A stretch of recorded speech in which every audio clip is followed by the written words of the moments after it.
Praise the Lord. യെശയ്യാ പ്രവാചകൻ്റെ പുസ്തകം 51-ാം അധ്യായം അതിൻ്റെ 1 മുതൽ 23 വരെയുള്ളതായ വേദവാക്യങ്ങൾ. നീതിയെ പിന്തുടരുന്നവരും യഹോവയെ അന്വേഷിക്കുന്നവരുമായുള്ളവരെ എൻ്റെ വാക്ക് കേൾപ്പീൻ. നിങ്ങളെ വെട്ടിയെടുത്ത പാറയിലേക്കും നിങ്ങളെ കുഴിച്ചെടുത്ത ഗർഭത്തിലേക്കും തിരിഞ്ഞു നോക്കുവീൻ. നിങ്ങളുടെ പിതാവായ അബ്രഹാമിങ്കിലേക്കും നിങ്ങളെ പ്രസവിച്ച സാറായിങ്കിലേക്കും തിരിഞ്ഞു നോക്കുവീൻ. ഞാൻ അവനെ ഏകനായിട്ട് വിളിച്ചു, അവനെ അനുഗ്രഹിച്ചു വർദ്ധിപ്പിച്ചിരിക്കുന്നു. യഹോവ സിയോനെ ആശ്വസിപ്പിക്കുന്നു, അവൻ അതിൻ്റെ സകല ശൂന്യ സ്ഥലങ്ങളെയും ആശ്വസിപ്പിച്ചു. അതിൻ്റെ മരുഭൂമിയെ ഏദനെ പോലെയും അതിൻ്റെ നിർജ്ജന പ്രദേശത്തെ യഹോവയുടെ തോട്ടത്തെ പോലെയും ആക്കുന്നു. ആനന്ദവും സന്തോഷവും സ്തോത്രവും സംഗീതഘോഷവും അതിലുണ്ടാകും. എൻ്റെ ജനമേ, എൻ്റെ വാക്ക് കേൾപ്പീൻ. എൻ്റെ ജാതിയെ എനിക്ക് ചെവി തരുവീൻ. ഉപദേശം എങ്കിൽ നിന്ന് പുറപ്പെടും. ഞാൻ എൻ്റെ ന്യായത്തെ വംശങ്ങൾക്ക് പ്രകാശമായി സ്ഥാപിക്കും. എൻ്റെ നീതി സമീപമായിരിക്കുന്നു, എൻ്റെ രക്ഷ പുറപ്പെട്ടിരിക്കുന്നു.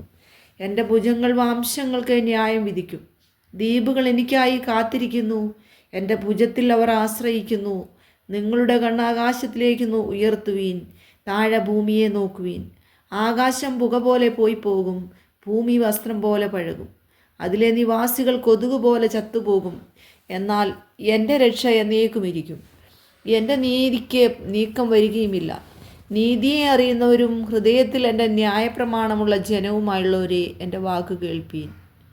നിങ്ങൾ മനുഷ്യരുടെ നിന്ദയെ ഭയപ്പെടരുത്, അവരുടെ ദൂഷണങ്ങളെ പേടിക്കുകയും അരുത്. പുഴു അവരെ വസ്ത്രത്തെ പോലെ അരിച്ചു കളയും, കൃമി അവരെ കമ്പിളിയെപ്പോലെ തിന്നു കളയും. എന്നാൽ എൻ്റെ നീതി ശാശ്വതമായും എൻ്റെ രക്ഷ തലമുറ തലമുറയായും ഇരിക്കും. യഹോവയുടെ ഭുജമേ, ഉണരുക ഉണരുക, ശക്തി ധരിച്ചുകൊള്ളുക. പൂർവ്വകാലത്തും പണ്ടത്തെ തലമുറകളിലും എന്ന പോലെ ഉണരുക. രഹബിനെ വെട്ടി മഹാസർപ്പത്തെ കുത്തിക്കളഞ്ഞത് നീയല്ലയോ? സമുദ്രത്തെ വലിയ ആഴിയിലെ വെള്ളങ്ങളെ തന്നെ വറ്റിച്ചു കളയുകയും വീണ്ടെടുക്കപ്പെട്ടവർ കടന്നു പോകേണ്ടതിന് സമുദ്രത്തിൻ്റെ ആഴത്തെ വഴിയാക്കുകയും ചെയ്തത് നീയല്ലയോ? യഹോവയുടെ വിമുക്തന്മാർ ഉല്ലാസഘോഷത്തോടെ സിയോനിലേക്ക് മടങ്ങി വരും. നിത്യ ആനന്ദം അവരുടെ തലയിൽ ഉണ്ടായിരിക്കും. അവർ ആനന്ദവും സന്തോഷവും പ്രാപിക്കും, ദുഃഖവും ഞെരുക്കവും ഓടിപ്പോകും. ഞാൻ തന്നെ നിങ്ങളെ ആശ്വസിപ്പിക്കുന്നവൻ. എന്നാൽ മരിച്ചു പോകുന്ന മർത്തിനെയും പുല്ലുപോലെയായിത്തീരുന്ന മനുഷ്യനെയും ഭയപ്പെടുവാൻ നീ ആർ?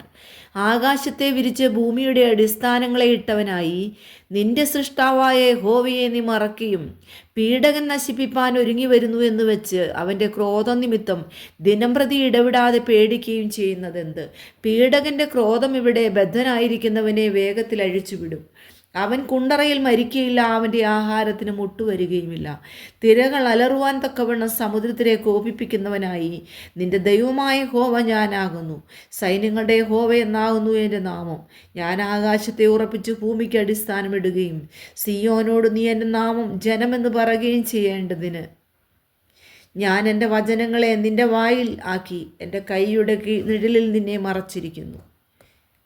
യഹോവയുടെ കയ്യിൽ നിന്ന് അവൻ്റെ ക്രോധത്തിൻ്റെ പാനപാത്രം കുടിച്ചിട്ടുള്ള യെരൂശലേമേ, ഉണരുക ഉണരുക. എഴുന്നേറ്റ് നിൽക്കാൻ നീ പരിഭ്രമത്തിൻ്റെ പാനപാത്രപുടം കുടിച്ച് വറ്റിച്ചു കളഞ്ഞിരിക്കുന്നു. അവൾ പ്രസവിച്ച സകല പുത്രന്മാരിലും വെച്ച് അവളെ വഴി നടത്തുന്നതിന് ഒരുത്തനുമില്ല. അവൾ വളർത്തിയ എല്ലാ മക്കളിലും വെച്ച് അവളെ കൈക്ക് പിടിച്ച് കൂട്ടിക്കൊണ്ടു പോകുന്നതിന് ആരുമില്ല. ഇത് രണ്ടും നിനക്ക് നേരിട്ടിരിക്കുന്നു, നിന്നോടാർ സഹതാപം കാണിക്കും? ശൂന്യവും നാശവും ക്ഷാമവും വാളും നേരിട്ടിരിക്കുന്നു. ഞാൻ നിന്നെ ആശ്വസിപ്പിക്കേണ്ടത് എങ്ങനെ? നിന്റെ മക്കൾ ക്രോധം കെട്ട് തലയിൽ അകപ്പെട്ട മാനെന്ന പോലെ വീഥികളുടെ തലക്കിലെല്ലാം കിടക്കുന്നു. അവർ യഹോവയുടെ ക്രോധവും നിന്റെ ദൈവത്തിൻ്റെ ഭർസനവും കൊണ്ട് നിറഞ്ഞിരിക്കുന്നു. ആകിയാൽ അരിഷ്ടയും വീഞ്ഞു കുടിക്കാതെ ലഹരി പിടിച്ചവളുമായുള്ളവയെ ഇത് കേട്ടുകൊള്ളുക. നിന്റെ കർത്താവായ യഹോവയും തൻ്റെ ജനത്തിൻ്റെ വ്യവഹാരം നടത്തുന്ന നിന്റെ ദൈവവുമായവൻ ഇപ്രകാരം അരുളി ചെയ്യുന്നു: ഞാൻ പരിഭ്രമത്തിൻ്റെ പാനപാത്രം, എൻ്റെ ക്രോധത്തിൻ്റെ പാനപാത്രപുടം തന്നെ നിന്റെ കയ്യിൽ നിന്നും എടുത്തു കളഞ്ഞിരിക്കുന്നു. ഇനി നീ അത് കുടിക്കില്ല. നിന്നെ ക്ലേശിപ്പിക്കുന്നവരുടെ കയ്യിൽ ഞാൻ അത് കൊടുക്കും. അവർ നിന്നോട് കുനിയുക, ഞങ്ങൾ കടന്നു പോകട്ടെ എന്ന് പറഞ്ഞുവല്ലോ.